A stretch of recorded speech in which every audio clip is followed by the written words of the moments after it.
Joriy yilgi festivalning asosiy mavzusi va konsepsiyasi haqida nimalar deya olasiz?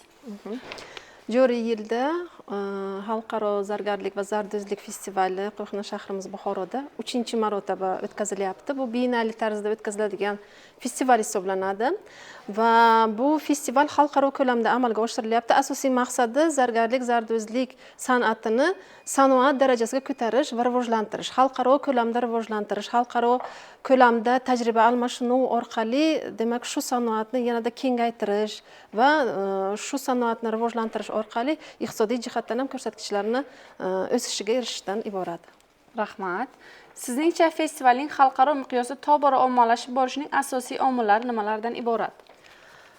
Bu festivalning xalqaro ko'lamda ommalashib borishidan asosiy omillari fikrimcha, masalan, hozirgi shu yil joriy yilda mana bu 3-xalqaro festivalda 48 mamlakatdan, xorijiy davlatlardan 150 mana shu soha vakillari, ya'ni zargarlar, zardozlar tashrif buyurishgan. Undan tashqari mahalliy zargarlar, zardozlar ham 320 dan ortiq vakillari mamlakatimiz ko'lamida turli viloyatlardan tashrif buyurganlar va bularning asosiy maqsadi o'zaro tajriba almashinuv. Bu bitta omili bo'lsa, ikkinchi omil albatta bu jarayonlarni targ'ibotini amalga oshiradigan xorijlik ommaviy axborot vositalari vakillari, mahalliy ommaviy axborot vositalari vakillarining ishtiroklari va ularni targ'ibot ma'lumotlari, axborotlari bu menimcha aynan bu festivalni xalqarolashishining asosiy omillari hisoblanadi.